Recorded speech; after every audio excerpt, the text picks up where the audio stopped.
కేదార్ వాళ్ళ అమ్మ గూర్చి కంగారు పడుతూ రోడ్డు పైన దొరికిన ఆ అమ్మాయి ఎక్కడైనా ఆపదలో ఉందేమో అని బాధపడుతూ ఉండగా, ఏం కాదు, వాళ్ళు బాగానే ఉంటారు, ఏమైనా వివరాలు మామయ్యకి తెలిసేమో అడుగుదాం పదా అని ధాత్రి అంటూ ఉండగా, తెలిసినా చెప్తారా, ఇంతవరకు చెప్పారా అని అంటూ ఉంటాడు కేదార్. అడిగితే కదా తెలిసేది, పదా అని ధైర్యం చెప్పి సుధాకర్ దగ్గరికి తీసుకొస్తుంది ధాత్రి. ఏంటి ఇలా వచ్చారు, ఏదైనా మాట్లాడాలా అని సుధాకర్ అడుగుతూ ఉండగా, అవును మామయ్య గారు, మీకోసం ఏదో మాట్లాడాలంట కేదార్ అని ధాత్రి అంటూ అడగమన్నట్టు సైగ చేస్తూ ఉంటుంది. అది నాన్న, అది అమ్మకి బంధువులు కానీ, అమ్మకి తెలిసిన వాళ్ళు కానీ, అమ్మకి స్నేహితులు కానీ మీకు ఎవరైనా తెలుసా అని కేదార్ అడిగేస్తాడు. నాకు తెలిసి ఎవరూ తెలియదు అని అనేస్తాడు సుధాకర్. అలా కాదు, ఒక్కసారి గుర్తు తెచ్చుకోండి అని అంటూ ఉంటాడు కేదార్. సూర్యమామ తప్ప నాకెవరూ తెలియదు అని అనేస్తాడు సుధాకర్. అవును, అసలు ఇంతకీ ఎందుకు అడుగుతున్నారు అని అడుగుతూ ఉంటాడు సుధాకర్. రోడ్డు పైన ఒక అమ్మాయి బట్టలు అలా పడిపోవడం, అక్కడ సుహాసిని ఫోటో ఉండడం అన్నీ కేదార్ జగదాత్రిలు సుధాకర్కి వివరించగానే, నాకైతే తెలీదు అని అనేస్తాడు సుధాకర్. మహల్లో ఉన్న అమ్మ ఫోటో గురించి అడిగినప్పుడు కూడా మీరు తెలీదనే అన్నారు అని అంటూ ఉంటాడు కేదార్ కాస్త కోపంగా. నాకు తెలియకపోతే తెలియదనే చెప్తాను కదా, నిజానికి కూడా వాళ్ళ తరపుల బంధువుల గురించి నాకు ఎప్పుడూ చెప్పలేదు అని అనేస్తాడు సుధాకర్.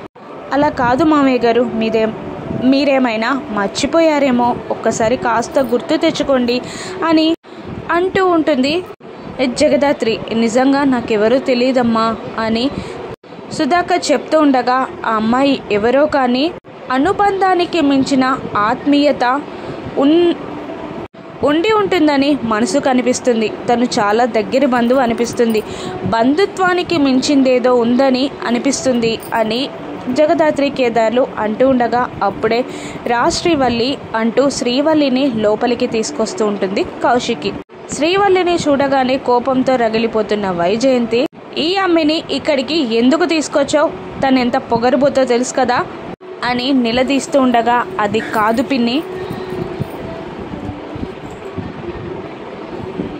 తను మన వల్ల ఇబ్బందులు పడుతుంది అని అంటూ ఉండగా, అంతగా ఇబ్బంది పడితే తన ఇంటికి తనని తీసుకెళ్ళొచ్చు కదా అని అంటూ ఉంటుంది వైజయంతి. ఇప్పుడేంటి, మన వల్ల ఇబ్బంది పడిందని, తను ఆ కిడ్నాప్ చేయలేదని మనం ఊరంతా చాటింగ్ పేసి చెప్పాలా అని నిషి అంటూ ఉండగా, నిషి అని గట్టిగా అరుస్తుంది కౌశికి. మన వల్ల తనపై పడిన నిందతో తనని ఉంటున్న అనాథాశ్రమం నుండి తనని గెంటేశారంట.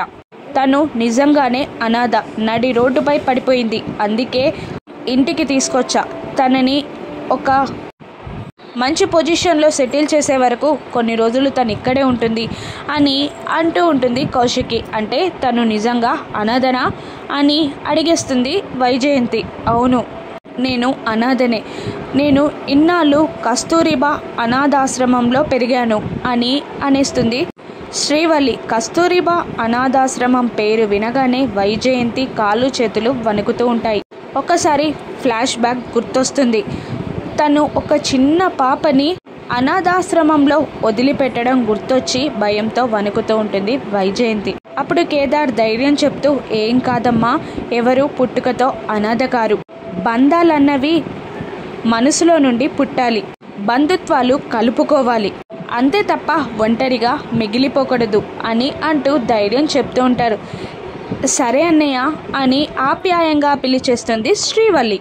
ఆ మాటకి కేదార్ చాలా సంబరపడిపోతూ ఉంటాడు. జగదాత్రి నవ్వుతుంది, కౌశికి కూడా సంతోషపడగా, అలా అప్పుడే బంధుత్వాలు కలిపేస్తున్నావేంటి, నువ్వు ఒక అనాథవి, బంధుత్వం కలుపుకొని పిలవకు అని అనేస్తుంది నిషి కోపంగా. దాంతో పిలిచింది నన్ను నిషి, నిన్ను కాదు, నీకేంటి అవసరం అని కేదార్ అంటూ ఉండగా, యువరాజ్ నిన్ను పిలిచినట్టే మమ్మల్ని కూడా బంధుత్వంతో పిలుస్తుందేమో అన్న భయం మాది, అవసరం లేదు, మమ్మల్ని పిలవద్దు అని యువరాజ్ చాలా అసభ్యకరంగా చెప్పేగానే, జగదాత్రి బంధంతో పిలవాలి అంటే ఆ మాట మనసులో నుంచి రావాలి, పెదవుల నుంచి కాదు అని అంటూ వెటకారంగా చెప్తూ ఉండగా ఇక కేదార్, అమ్మ శ్రీవల్లి, ఎవరి మాటలు పట్టించుకోకు. నువ్వు నన్ను అన్నయ్య అని పిలవడం నాకు చాలా నచ్చింది. అలాగే పిలువమ్మా.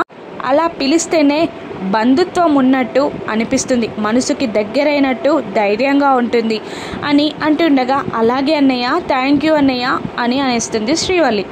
దాంతో జగదాత్రి, ఇలా అడుగుతున్నానని తప్పుగా అనుకోకమ్మా శ్రీవల్లి, నువ్వు పుట్టుకతోటే అనాథవా లేదంటే అని అడగలేక సైలెంట్ అయిపోతుంది. మా అమ్మ నేను పుట్టినప్పుడే అనాథాశ్రమంలో వదిలిపెట్టిందంట. అప్పటి నుండి కస్తూరిబా అనాథాశ్రమంలోనే పెరుగుతున్నాను అని చెప్పేస్తుంది శ్రీవల్లి. దాంతో మళ్ళీ వైజయంతి ఏదో వెటకారంగా మాట్లాడబోతుండగా సుధాకర్, ఆపు వైజయంతి, తను మన వల్ల నడి రోడ్డుపై పడిపోయింది, తనకి సహాయం చేయడం మన కృతజ్ఞత, అటువంటిది ఇప్పుడు ఛాన్స్ వచ్చింది, ఎందుకు అలా మాట్లాడుతున్నావు, నోర్మై అని కసురుతాడు సుధాకర్. దాంతో సైలెంట్ అయిపోతుంది వైజయంతి. పద శ్రీవల్లి, నా రూమ్లో ఉండు కానీ అని అంటూ ఉంటుంది కౌశికి. అయ్యో వద్దు మేడం అని అనబోతుండగా, పర్లేదు, నువ్వు ఇక్కడున్న నాళ్ళు మా గెస్ట్వే, పద నా రూమ్లో ఉండు కానీ అని అంటూ తీసుకెళ్తుంది శ్రీవల్లిని కౌశికి. వైజయంతి కంగారు పడడం, తడబడడం అన్నీ గమనిస్తూనే ఉంటుంది జగదాత్రి. పడుకున్నాక సుధాకర్ వైజయంతితో అంత చిన్న పాపని అనాథాశ్రమంలో వదిలిపెట్టడానికి ఆ తల్లికి ఎలా మనసు వచ్చిందో, తల్లే దూరం చేసుకుందో, ఇంకెవరైనా ఆ పాప పనిని చేశారో వాళ్ళ కాళ్ళు విరిగిపోను అని అంటూ శాపనార్థాలు పెడుతుండగా, ఇప్పుడు ఆ అమ్మాయి గురించి మనకెందుకు, పడుకోండి అంటూ కళ్ళు మూసుకుంటుంది పక్కకి తిరిగి. ఇక ఆలోచనలో పడిపోతుంది వైజయంతి. రేపు అనాథాశ్రమానికి వెళ్ళి ఆ సుహాసిని కూతురు ఈ శ్రీవల్లో కాదో తెలుసుకోవాలి అని అనుకుంటుంది. అనుకున్నదే తరువుగా తెల్లవారగానే తన పని స్టార్ట్ చేస్తూ అనాథాశ్రమానికి వెళ్ళబోతూ ఎదురుగా శ్రీవల్లి కనబడగానే ఇంకా ఇన్ఫర్మేషన్ ఏదైనా తెలుసుకోవచ్చు అని మాట్లాడడానికి ట్రై చేస్తూ ఉంటుంది వైజయంతి. శ్రీవల్లిని, టిఫిన్ చేసావా అమ్మా, నేను రాత్రి మాట్లాడింది మనసులో పెట్టుకోకు అని అనగానే, పర్లేదమ్మగారు అంటుంది శ్రీవల్లి. ఇంకా మాట్లాడుతూ, నీ వయసు ఎంత ఉంటుంది అని అనగానే 20 ఏళ్ళు అని అనుమానంగా చెప్తూ ఉంటుంది శ్రీవల్లి. నిన్ను అనాథాశ్రమంలో ఎవరు వదిలిపెట్టారు అని అడుగుతూ ఉంటుంది వైజయంతి. అనుమానంగా చూస్తూ ఉంటుంది శ్రీవల్లి. పైనుండి జగదాత్రి ఇదంతా గమనించి కిందికి రాగానే, సరే అమ్మ శ్రీవల్లి, నాకు చిన్న పనుంది అంటూ వెళ్ళిపోతుంది వైజయంతి. మా అత్తయ్య గారు నిన్నేం అడిగారు అని జగదాత్రి అడుగుతుండగా, నా వయసు ఎంత, నన్ను అనాథాశ్రమంలో ఎవరు వదిలిపెట్టారు అని అడిగారు, మీరు రాగానే మాట మార్చేశారు అని శ్రీవల్లి చెప్తూ ఉంటుంది.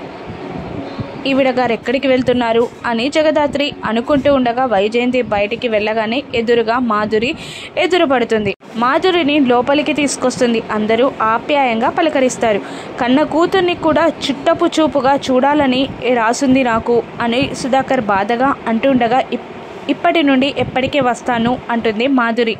ఏంటి ఫేస్లో కళ పెరిగిపోయింది, గ్లామర్గా ఉన్నావు, ఏదైనా గుడ్ న్యూసా అని కౌశికి అనగానే నవ్వుతుంది మాధురి. దాంతో అమ్మి ప్రెగ్నెంటా అని వైజయంతి సంబరపడిపోతుంది. జగదాత్రి, కేదార్, యువరాజ్, నిషి, వైజయంతి అందరూ మాధురికి కంగ్రాట్స్ చెప్తూ ఉంటారు. నేను అమ్మమ్మని కాబోతున్నాను అంటుంటే, నేను మామయ్యని, అత్తని కాబోతున్నానని యువరాజ్, నిషి, కేదార్, జగదాత్రి అందరూ అంటూ ఉండగా, నేను తాతని కాబోతున్నాను అని అంటూ ఉండగా, నేను పెద్దమ్మని కాబోతున్నాను అంటుంది కౌశికి. అప్పుడే అల్లుడుగా రాలేదా అమ్మా అని అడుగుతూ ఉంటాడు సుధాకర్. మాకు చెప్పొస్తే కదా అని వంశీ అంటూ ఉండగా, మీ అమ్మాయి మారితే కదా అని వాళ్ళ అత్త అంటూ ఉంటుంది. మేము ఒకరిపై ఆధారపడి బ్రతకట్లేదు అని మాధురి అత్త వెటకారంగా అంటూ ఉంటుంది. ఇప్పుడు ఏదైనా గొడవ జరగనుందా, రాను ఎపిసోడ్స్లో చూద్దాం. Thank you for watching.